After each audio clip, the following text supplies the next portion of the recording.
पादमहं वन्दे परमानंद माधवम्।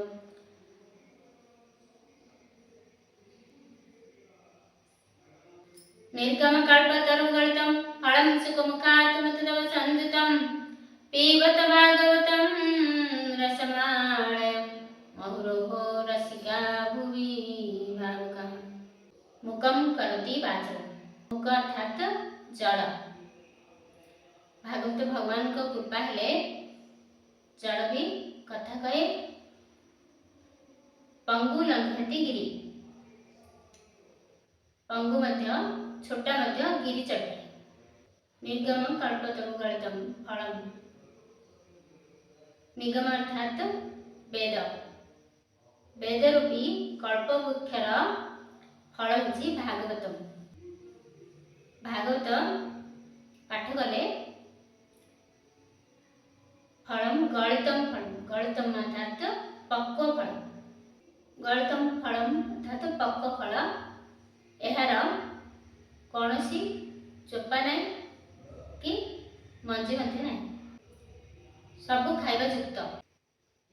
भागवत भगवान को कृपा केबे लाभ हम ना आमे जेबे भागवत भगवान कर कोटि कोटि पद्य को रसाल अर्थात भावुक होई सुनिबा, रसयुक्त होई सुनिबा, श्रद्धार सहित सुनिबा, जेबे भक्तिर सहित सुनिबा, ताहाले भागवत पाठर फल मिलिबो। ताहाले आसतु गोटे स्तव पाठ करी रामचरितमानसर ए स्तवटी पाठ कले भक्ति उदित हुए। कहीं ना भगवान कर भक्ति बिना भगवान मिलती ना। भक्ति युक्त हेले जाई भागवत बुझी हुए। सेथिबाई एई स्तवटी पाठ कले निश्चित रूपे भक्ति मिलिबो। संदेह करबार किछि निश्चित मिलिबो। ताहले आसन पाठ करबा।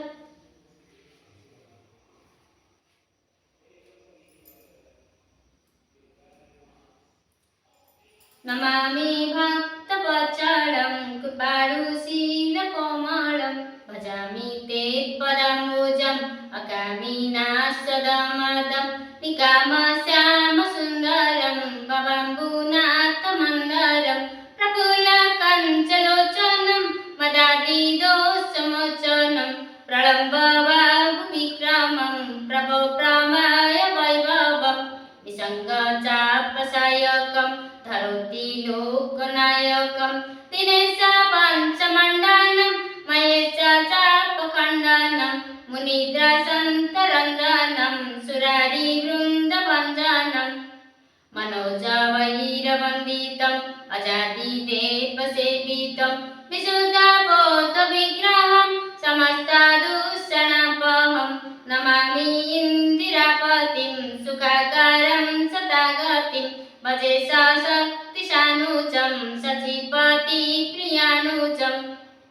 तदग्निमूलजिनराः भजन्ति नमचरा पतन्ति नो भवानपि वितर्के विचिसङ्कुले विभक्तवासिनं सदा भजन्ति मुक्तये मुदा निराशा इन्द्रियादिकं प्रयान्ति ते गतिसुखम् तमेकमद्भुतं प्रभु तमेकमद्भुतं प्रभु निरीहमीश्वरं विभु जगद्गुरु च शाश्वतं तुरीयमेव केवलं भजामि भाववल्लभं कुजोगिना सुदुर्लभं सुभक्तकल्पपादपं समसुसेव्यमन्नम् अनुपारूपभूपतिं नटोऽहमु प्रजापतिं प्रसीद मे नमामि ते पदाम्बज भक्ति देहि मे पठन्ति ये स्तवहितं नरातेराणते पदं व्रजन्ति नात्र संचय तुदीय भक्ति संयुक्तम्। व्रजन्ति नात्र संचय तुदीय भक्ति संयुक्तम् अर्थात निश्चित रूपे संदेह करिबार किछि नै। ए स्तवटी पाठ कले निश्चित रूपे भक्ति मिलिबा ही मिलिबा। ताहले आसतु तृतीय अध्याय ଦ୍ୱିତୀୟ ସ୍କନ୍ଧର ତୃତୀୟ ଅଧ୍ୟାୟ ପାଠ କରିବା ଭାଗବତ।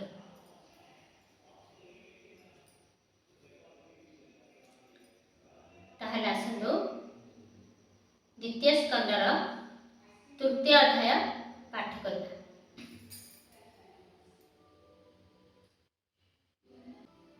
କହନ୍ତି ସାଧୁ ଚିତେ ପ୍ରସନ୍ନେ ନୃପତି ଅଗ୍ରତେ, ଶୁଣ ରାଜନ ପୁଣ୍ୟ ଦେହା ତୁମତେ ପଚାରିଲୁ ଯାହା, ମନୁଷ୍ୟ ମଧ୍ୟରେ ସାଧୁ ବାଣୀ ମରଣ କାଳେ ତାହା ଜାଣି। ଏଠି ସୁଖଦେବ ଗୋସ୍ୱାମୀ କହୁଛନ୍ତି ମନୁଷ୍ୟ ମଧ୍ୟରେ ସାଧୁ ବାଣୀ ମରଣ କାଳେ ତାହା, ଅର୍ଥାତ ଆମେ କେତେ ଭଲ କେତେ ମନ୍ଦ ମରଣ କାଳେ ଜଣାପଡ଼େ। ମରଣ ସମୟରେ କେମିତି ନା ଥରେ ଜଣେ ସନ୍ଥ ଗୋଟିଏ ଘରକୁ ଭିକ୍ଷା ମାଗିବା ପାଇଁ ଆସିଲେ। ଆସିବାରୁ ମା ତରତର ହୋଇ ଦେବା ପାଇଁ ବାହାରିଲେ।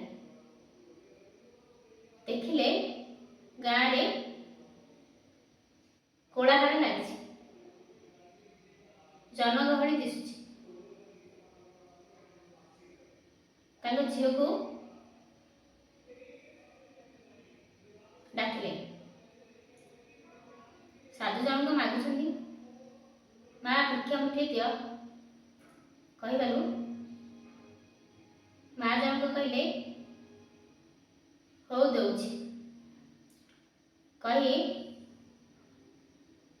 ଝିଅକୁ କହିଲେ, ତାଙ୍କ ଛୋଟ ଝିଅଟି ଥିଲେ ତାଙ୍କୁ କହିଲେ ତମେ ଝିଅ ତୁ ଯା ଦେଖିବୁ ସେ ତଳ ସାହିର କିଏ ଜଣେ ମରିଗଲା, ଆଉ ସ୍ୱର୍ଗକୁ ଗଲା କି ନରକକୁ ଗଲା ଦେଖି କରି ଆସିବୁ। କହିବାରୁ ସାଧୁ ଜଣକ ଚମକି ପଡ଼ିଲେ। ଭାବିଲେ ମୁଁ ଏତେ ଅଷ୍ଟାଙ୍ଗ ଯୋଗ ସାରିଛି, ଅର୍ଥାତ ମୁଁ କହିପାରିବି ନାହିଁ ଯେ ଜଣେ ମଲେ ସ୍ୱର୍ଗକୁ ଗଲା କି ନରକକୁ ଗଲା। ଏ ଛୋଟ ଝିଅଟି କ'ଣ ଜାଣିଛି କହି ସେଠି ଭିକ୍ଷା ନେବେ କ'ଣ ଜାଣିବା ପାଇଁ ଜଗି ରହିଲେ। ଝିଅଟି ଯାଇ ଦେଖେ ତ ଲୋକମାନେ କହୁଛନ୍ତି ଯେ ଏତେ ଭଲ ଲୋକ ଥିଲେ,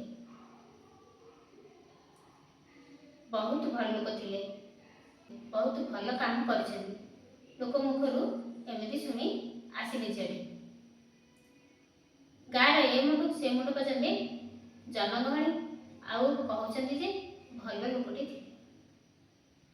ଏହା ଶୁଣି ଝିଅ ଆସି କହିଲା ମାକୁ ଯେ ମା ଲୋକଟି ସ୍ୱର୍ଗକୁ ଗଲେ।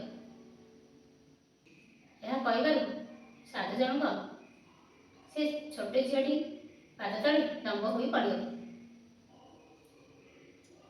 କହିଲେ ମା ମୁଁ ଅଷ୍ଟାଙ୍ଗ ଯୋଗ ସାରିଛି, କିନ୍ତୁ ମୁଁ କହିପାରୁନାହିଁ, ତମେ କେମିତି ଜାଣିବ? ହେଲେ ଝିଅଟିର ମା କହିଲେ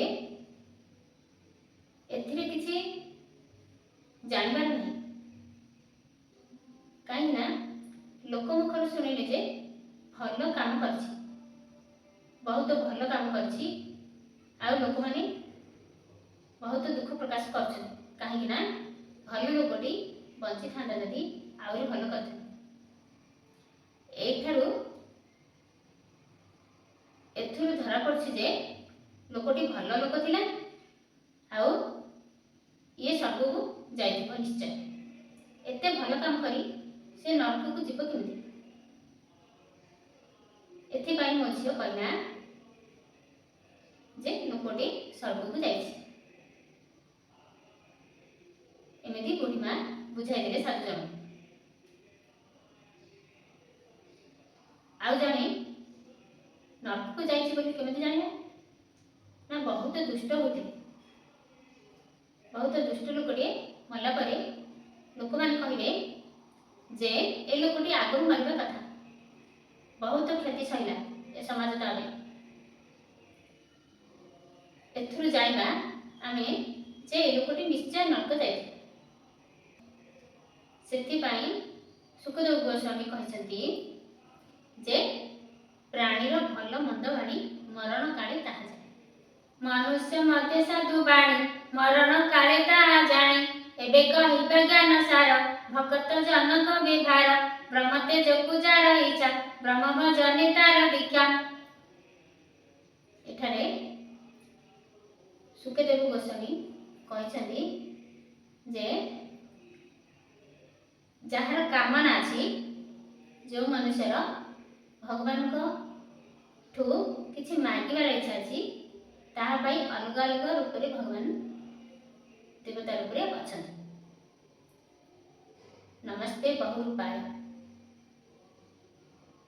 भगवान बहु रूप रे अछन। चलंतु पाठ करबा।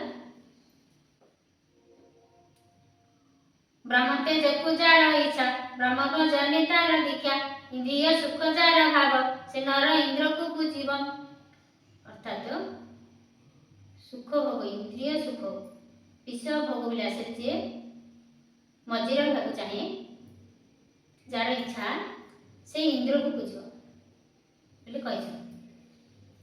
संतति अत्याचार मति जे प्राणी पूजे प्रजापति, संतति जार इच्छा से प्रजापति को पूजिब। श्रीकामी दुर्गा देवी पूजे तेजस्वी से ग्रह राजे, जार तेजस्वी इच्छा से ग्रह राज पूजिब। आउ कामनार इच्छा जार कामे दुर्गा देवी को पूजिब। धनार्थी पूजे धन स्वामी रुद्र को पूजे व्याज कामी, धनार्थी पूजे धन स्वामी अर्थात रुद्र को पूजे व्याज कामी। सेबे अदिति देव माता भक्त जने जार चिंता, देव को पूजे स्वर्ग कामी विश्व देव को राजा स्वामी, देव को पूजे स्वर्ग कामी अर्थात जे देवता मान को जे स्वर्ग को जीवा को इच्छा से देवता मान को पूजा करे। विश्व देव को राजा स्वामी साधु को पूजे प्रजा अर्थे, अश्विनी सुते आयु पते, साधु को पूजे प्रजा अर्थे ने साधु संत को पूजिले प्रजा माने प्रजा संतुष्ट होय, प्रजा माने अनुकूल होय। अश्विनी सुते आयु पते, अश्विनी कुमार को पूजिले आयु बढ़े। से प्राणी पुष्टि अर्थे कामी आनंदे पूजिब से भूमि, अर्थात जार पृथ्वी पृष्ठर ए सबु पृथ्वी पूरा मोर अधीन रहू जे चाहूँगी से पूजे भूमि अंतरिकी, से पूजे भूमि अंतरिकी। सुंदर रूपे जार भाव से नर पूजिब गंधर्व, जार सुंदर रूप इच्छा से गंधर्व को पूजिब। जे नर इच्छे दिव्य नारी भावे उर्वशी पूजा करी, जे नर इच्छे दिव्य नारी भावे उर्वशी पूजा करे। जछई छई जेहु नर यज्ञ पूजिब यज्ञेश्वर, जार जश दरकार सम्मान दरकार से यज्ञ करिब। रत्न भंडार जे अछंती वरुण देव को से बंदी, जार रत्न भंडार इच्छा वरुण देव को से बंदी। ईश्वर पूजे विद्यार्थी दाम्पत्य अर्थे उमा सती, ईश्वर को पूजे विद्यार्थी और दाम्पत्य अर्थ दाम्पत्य जीवन सुखमय हेबा पई उमा सती को पूजा करते। धर्मार्थी पूजे नारायण संतान पाई पितृगण, धर्मार्थी पूजे नारायण धर्म अर्थ संतान पाई पितृगण, पितृगण का आशीर्वाद हेले जाई संतान मिले। पक्षीगण को रक्षा कामी बलिष्ठ पूजे ब्रह्म जाने, सकल राज्य राज्यपण से सेवा करे मनुगण, सकल राज्यर प्रजा मो अनुसार चलतु बोली जार इच्छा से मनु को पूजा करे। शत्रु मारणी जार बाचा निरते अभिसार इच्छा, सोम को पूजे कर्म कामी अकामी आत्मा राम रमी, सोम को पूजे कर्म कामी।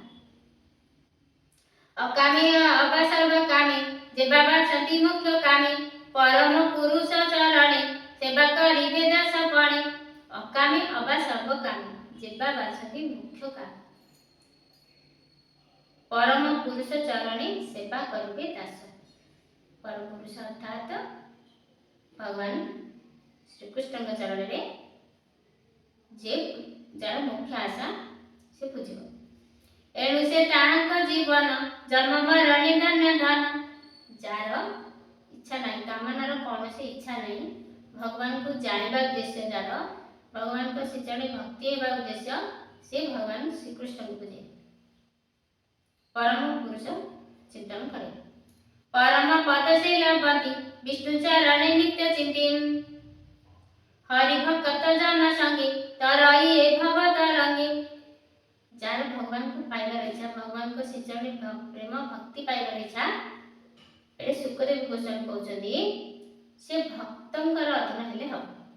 ମାନେ ସିଏ ଭଗବାନଙ୍କୁ ଭକ୍ତି କରୁଥିବ, ଗୁଣ କୀର୍ତ୍ତନ ଜାଣିଥିବ, ଭାଗବତ ଧର୍ମ ଜାଣିଥିବ, ତାର ସଙ୍ଗ କଲେ ଭଗବାନଙ୍କ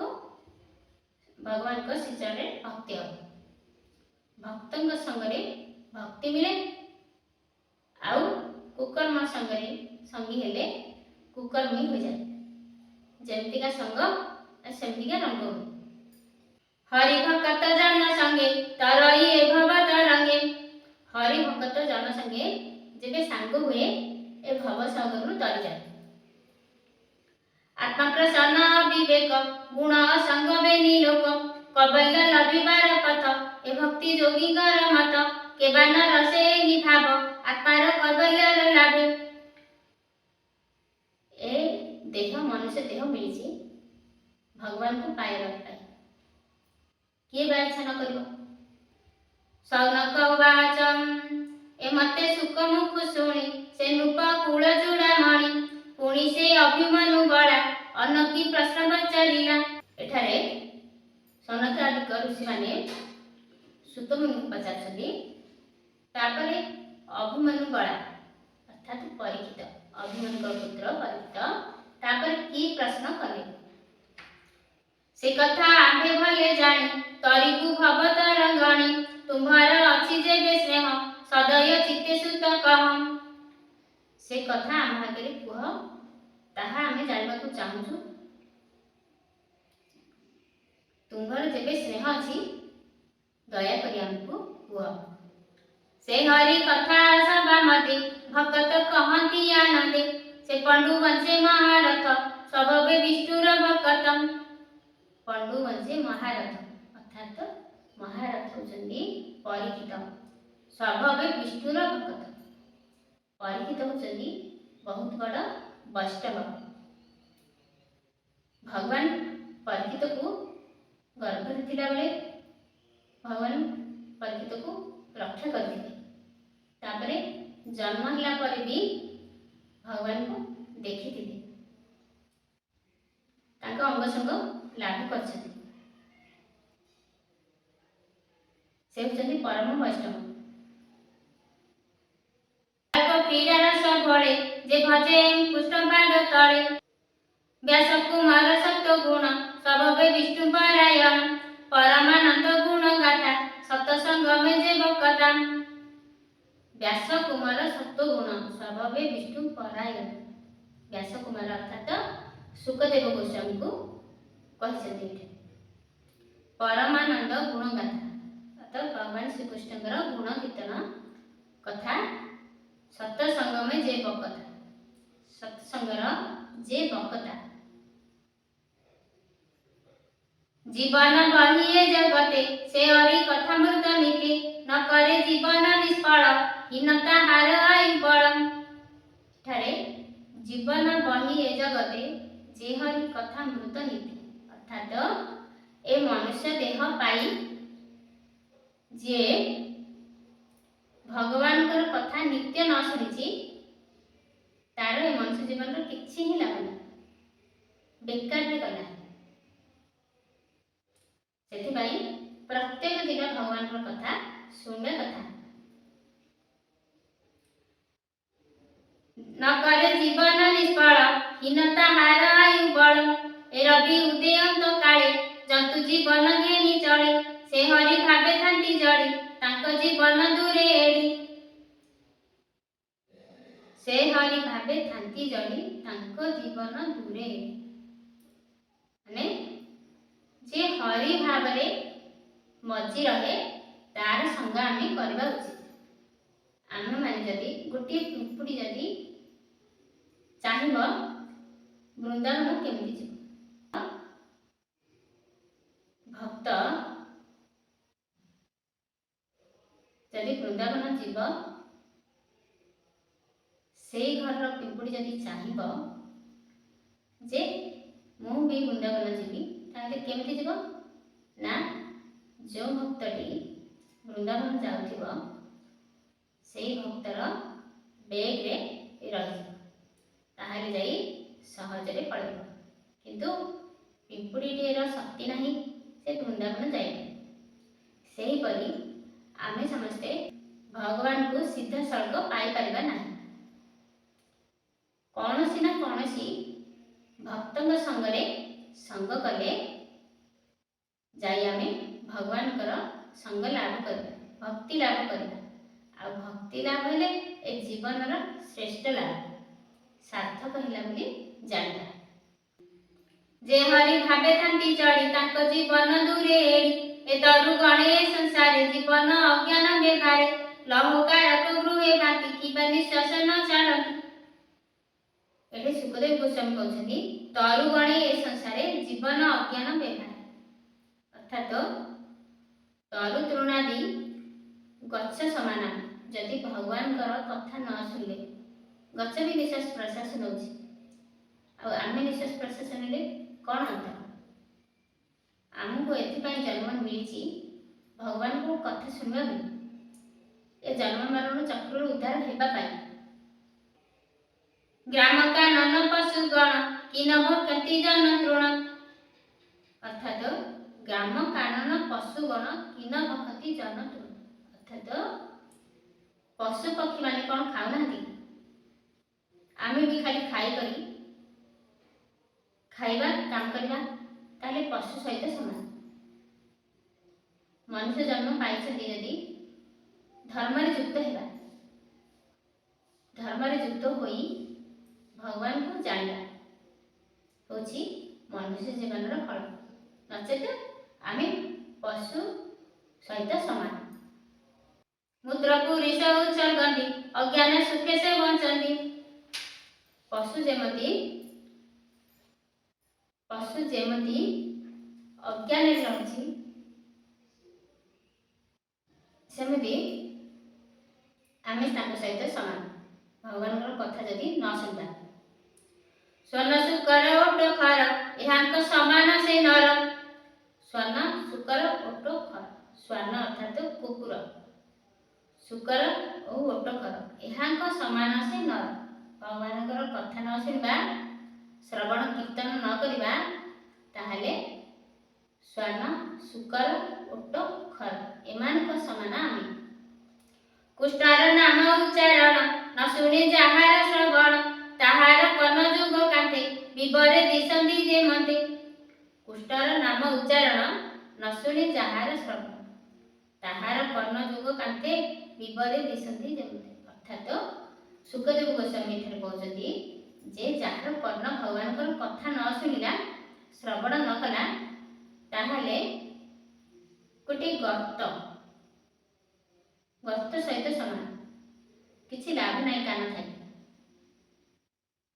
तुंडरे मध्य जिहा बही जे हरि नाम न भासई ददूर वाणी बोली तारे जे हरि नाम न उच्चारे तुंडर मध्य जिहा बही जे हरि नाम न भासई दुदूर वाणी ददूर वाणी में अर्थात बेग जेमिति बकर बकर होथाए राबु थाए काल फुटाणी से परी आमे अन्य कथारे मजी आमर दिन को दिन आयुष सरी सरी जाउछि तापर भी आमे भगवानଙ୍କର କଥା ଶୁଣୁନାହାନ୍ତି, ସଜାଗ ହଉନାହାନ୍ତି, ବେକାର ଦିନ କଟାଉଛନ୍ତି। ସେଥିପାଇଁ ଦୁଦୁର ବାଣୀ, ଆମର ବାଣୀ ହେଉଛି ବେଙ୍ଗର ରାବ ସମାନ, କିଛି ଲାଭ ନାହିଁ।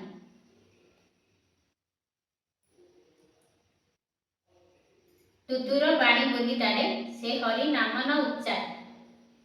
ଆମ ବାଣୀରେ ଭଗବାନଙ୍କର ଗୁଣ କୀର୍ତ୍ତନ ଯଦି ନ କରିବା ଦୁଦୁର ବାଣୀ ସହିତ ସମାନ।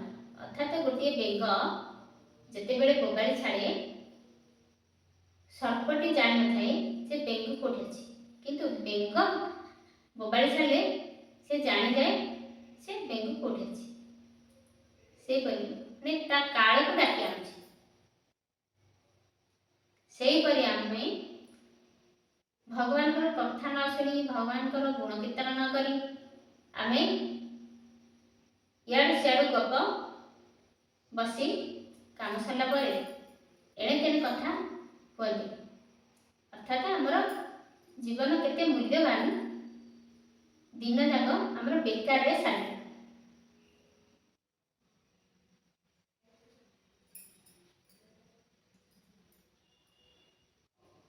ଯାର ଉତ୍ତମ ଶିର ସାଜେ ସୁବର୍ଣ୍ଣ, ଯାର ଉତ୍ତମ ଶିର ସାଜେ ସୁବର୍ଣ୍ଣ ମୁକୁଟ ବିରାଜେ, ପାଟ ବସନେ ବାନ୍ଧି ଚୂଳ ଶ୍ରବଣେ ବିରାଜେ କୁଣ୍ଡଳ। ପାଟ ବସନେ ବାନ୍ଧି ଚୂଳ ଶ୍ରବଣେ ବିରାଜେ କୁଣ୍ଡଳ। ଅର୍ଥାତ୍ ଆମ କାନରେ ସ୍ୱର୍ଣ୍ଣ ନଗେଇଲେ ଶୋଭା ପାଇବ। ଭଗବାନଙ୍କର କଥା ଶୁଣିଲେ କାନରେ ହେଉଛି ଭୂଷଣ, କଥା ଶୁଣିବା, ସ୍ୱର୍ଣ୍ଣ ନୁହେଁ। ସେ ଦେବେ ହରିକୁ ନ ନମେ ସେ ମୁଣ୍ଡ ଭାରେ ବହେ ଶ୍ରମେ। ଏଠାରେ ସୁଖଦେବ ଗୋସ୍ୱାମୀ କହୁଛନ୍ତି, ଯଦି ଆମେ ମୁଣ୍ଡ ଥାଇ ଭଗବାନଙ୍କ ଶ୍ରୀଚରଣରେ ମୁଣ୍ଡ ନ ନୁଆଇଲା ତାହେଲେ ଆମର ମୁଣ୍ଡ ଭାର ସହିତ ସମାନ।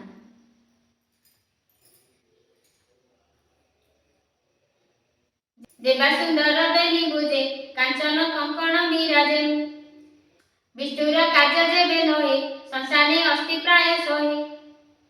ଏଠାରେ କହୁଛନ୍ତି ଆମର ଦୁଇ ହାତ ଭଗବାନଙ୍କର କାର୍ଯ୍ୟରେ ସେବା କଲା ନାହିଁ, ସେବାରେ ଲାଗିଲା ନାହିଁ, ଭଗବାନଙ୍କ କାର୍ଯ୍ୟ କଲା ନାହିଁ ବା ଭଗବାନଙ୍କର ସେବା କଲା ନାହିଁ, ତାହେଲେ ସଂସାରେ ଅସ୍ତି ପ୍ରାୟ ଶହେ। ସଂସାରରେ ଯେପରି ଅସ୍ଥି ପଡ଼ିଥାଏ ସେହିପରି ସେବା ପାଏ, କିଛି ଲାଭ ନାହିଁ। ହାତ ଲୋଚନ ବେନି ଥାଉ ମୁଖେ ଯେ ହରି ମୂରତି ନ ଦେଖେ। ଏହି ଲୋଚନ ମାନେ ଏହି ଆଖି ଥାଇ ଯଦି ଭଗବାନଙ୍କର ରୂପକୁ ଦର୍ଶନ କଲେ ନାହିଁ ତାହେଲେ ମୟୂର ପୁଚ୍ଛ ସହିତ ସମାନ। ମୟୂର ପୁଚ୍ଛ ଯେପରି ଆଖି ସଦୃଶ ଦିଶୁଥାଏ କିନ୍ତୁ ଆଖି ନଥାଏ, ସେହିପରି ଆମର ଆଖି ଥାଇ ବି ଅନ୍ଧ, କିଛି ଲାଭ ନାହିଁ। ଚରଣ ଯୁଗ ବହି ନାରେ ଯେ ବାଣ ଗମେ ବିଷ୍ଣୁପୁରେ, ସେ ପାଦ ଭକ୍ତ ବୃକ୍ଷ ଦୁଇ ଯେ ଯେନେ ପଦେ ନ ଜଳାଇ। ଚରଣ ଯୁଗ ଅର୍ଥାତ୍ ଆମର ଦୁଇ ଗୋଡ଼ ଥାଇ ମଧ୍ୟ ଭଗବାନଙ୍କର ଧାମକୁ ଗଲେ ନାହିଁ, ଭଗବାନଙ୍କର ମନ୍ଦିରକୁ ଗଲେ ନାହିଁ, ତାହେଲେ ଆମର ପାଦ ଭଗ୍ନ ପାଦ, ବୃକ୍ଷ ସମାନ। ବୃକ୍ଷ ଯେମିତି ଚଳିପାରେ ନାହିଁ, ଗୋଟିଏ ଠାରେ ରହେ, ସେହିପରି ଆମର ବୃକ୍ଷ ସମାନ। ଦୁଇ ଗୋଡ଼ ହେଲା ବୃକ୍ଷ ସମାନ, ଆମର ପାଦ ଥାଇ କିଛି ଲାଭ ନାହିଁ।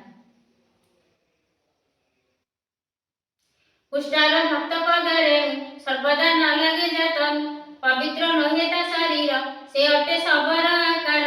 ବିଷ୍ଣୁ ଭକ୍ତର ପାଦର ବାଲି ଧୂଳି ଯଦି ଆମ ଶିର ଉପରେ ନ ପଡ଼ିଲା ତେବେ ଆମ ଶରୀର ପବିତ୍ର ହେବ ନାହିଁ।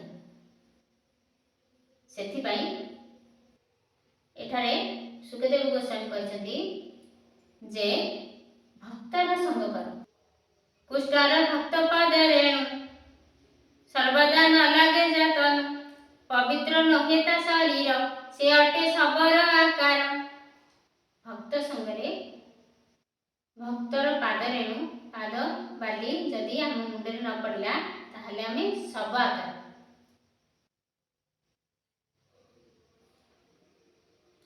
तुलसी दल पुष्ट देहि सुदर्शन रोग गंध बहे से गंध चारण द्वारे न पशे सर्वथा शरीरे।